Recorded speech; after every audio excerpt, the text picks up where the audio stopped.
الأجل الأجل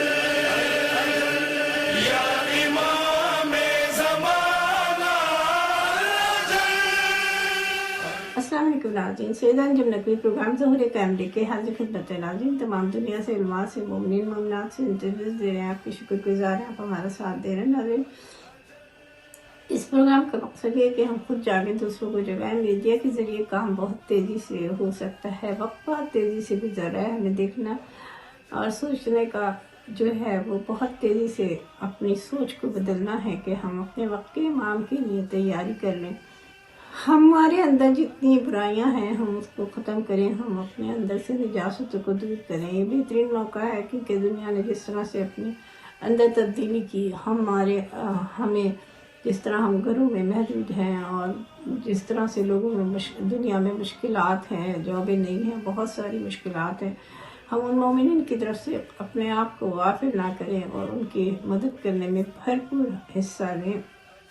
اسلام نے بہت اچھی طرح بتا دیا کہ جہاں جنگ کی ضرورت ہو وہ جنگ کی جائے، جہاں صلاح کی ضرورت ہو وہاں صلاح کی جائے، دین کو بچایا جائے. اصل مقصد دین بچانا تھا.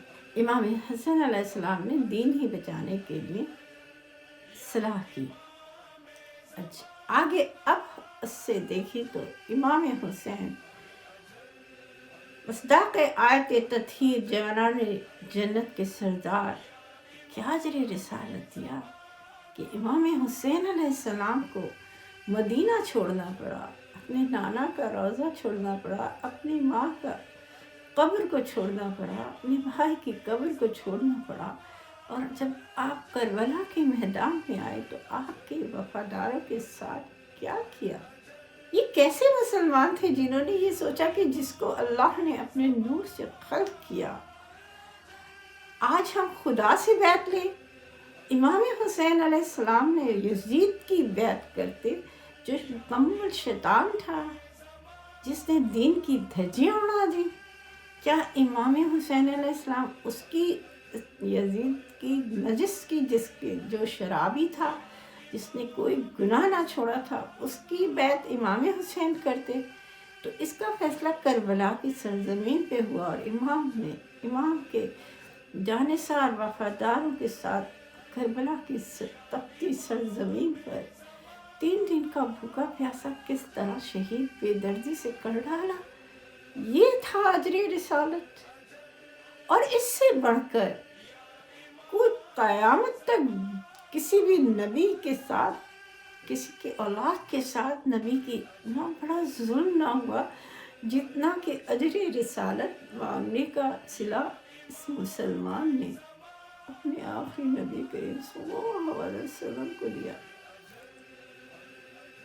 اور ابھی یہاں بھی نہیں بس کی، شہادت کے بعد بھوکا پیاسا اتنے ظلم کر کے یہ لوگ گھروں میں آ کے تعزیت کرتے ہیں، خیموں کو جلایا. یہ نبی کو تعزیت دی کہ ہم نے نبی محمد مصطفیٰ صلی اللہ علیہ وسلم، ہم یہ آپ کو آج بدر و حنین کے بدلے دے رہے ہیں کہ آپ نے علی کو مولا کائنات بنایا تھا. کیا نبی نے اپنی طرف سے مولا کائنات کو، اللہ نے تو قرآن میں کہہ دیا کہ اے علی اگر بلائے تھے علی کا اعلان نہ کیا تو تا قیامت تک تو آپ کا رسالت کوئی کار رسالت ادا نہ کیا.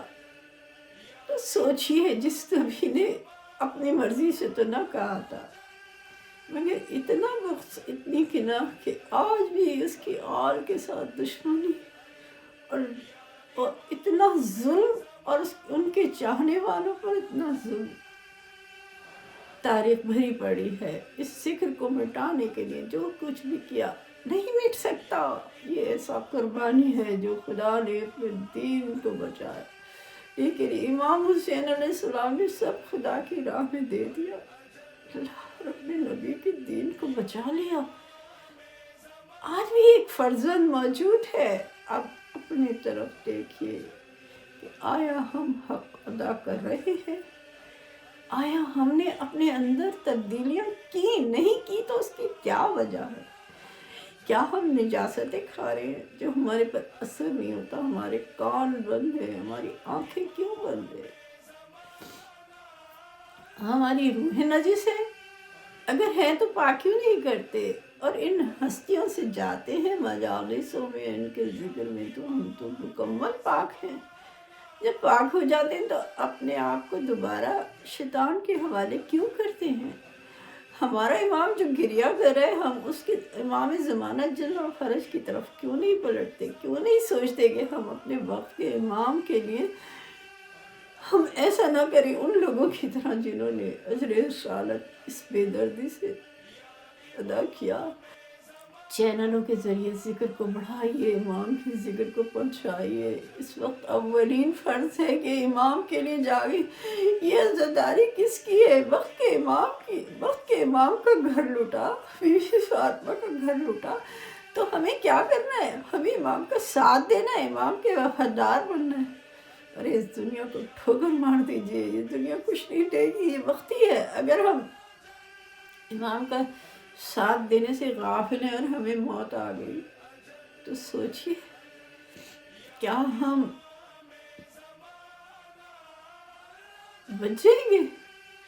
کیا ہمارے آنسو مجلس سے ہمیں بچا لیں گے وقت کا امام؟ اگر ہم امام کا ساتھ نہیں دیں گے کیا ہمارے اعمال بچا لیں گے ہمیں؟ نہیں، ہرگز نہیں۔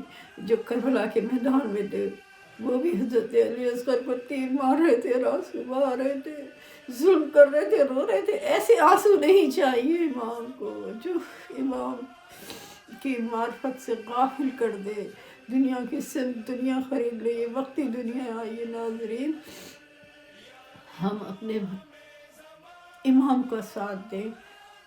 آئیے ہم اپنے مہمان کی طرف چلتے اور ان سے سوال کرتے۔ السلام علیکم۔ میرا آپ سے سوال ہے کہ دنیا نے کروٹ لی، ظہور قریب تر ہے، ہم تیار ہیں یا غافل ہیں؟ اس پہ روشنی ڈالیں۔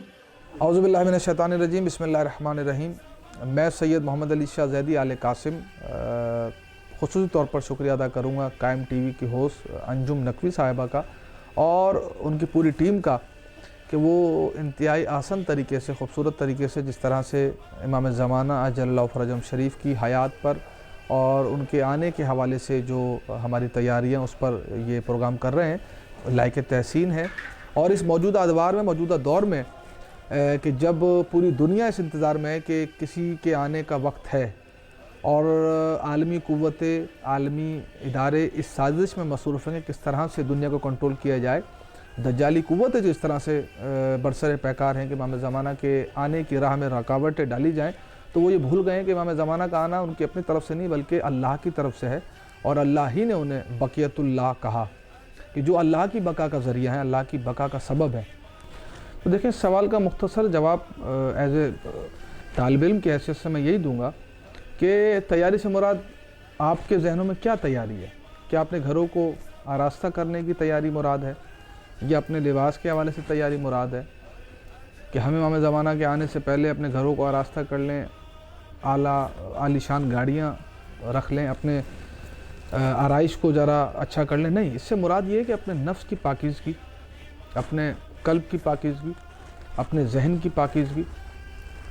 تو اس موجودہ دور میں کہ جب ہمیں اتنے مسائل درپیش ہیں اور print media, social media, electronic media کا دورہ ہے، تو کیا کوئی انسان اس دور میں موجود عالم میں کیا حلال و حرام سے بچ سکتا ہے؟ کہ کس طرح سے اپنے نفس کی پاکیزگی کو انسان جو ہے وہ کامل کرے، پورا کرے، کس طرح سے اپنے دل کی قلب کی پاکیزگی کو پورا کرے؟ تو دیکھیں، اس لیے معصومین علیہ السلام کے اقوالات اور فرامین ہمارے لیے مشعل راہ ہیں۔ کہ معصومین علیہ السلام نے فرمایا کہ جو شخص اپنی آنکھوں کو، اپنی زبان کو، اپنے کانوں کو، یعنی آنکھوں کو حرام دیکھنے سے بچائے گا، زبان کو حرام بیان کرنے سے بچائے گا اور کانوں کو حرام سننے سے بچائے گا، تو وہ یقیناً کچھ حد تک احکامات الہی پر چلنے کی کوشش کر سکتا ہے۔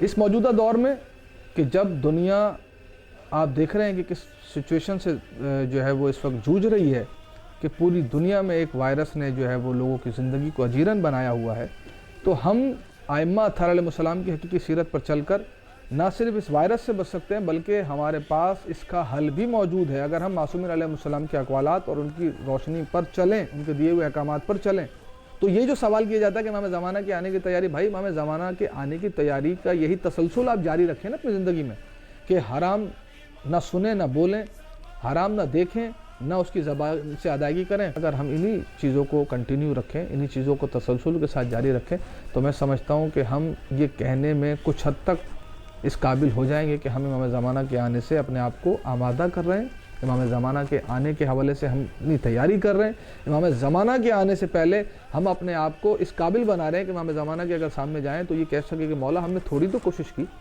تو کوشش یہی ہے کہ آپ رمضان میں جو طریقہ آپ نے اپنایا اور اس کے بعد اللہ نے آپ کو تحفے کے طور پہ عید الفطر دی، تو یہی طریقہ کار آپ جو ہے وہ آپ اپنائیں. بہت شکریہ، ہم آپ کے شکر گزار ہیں. آئیے ناظرین اگلے مہمان کی طرف چلتے ہیں، ان سے سوال کرتے ہیں. السلام علیکم، میرا آپ سے سوال ہے کہ کیا لبیک یا امام کہنا کافی ہے؟ کیا ہمارا عمل اور کردار ضروری نہیں؟ اس پہ روشنی ڈالیے. اگر میں یہ کہوں کہ جب امام رضا علیہ السلام نیشا پور پہنچے تھے تو وہاں 24,000 راویان احادیث موجود تھے.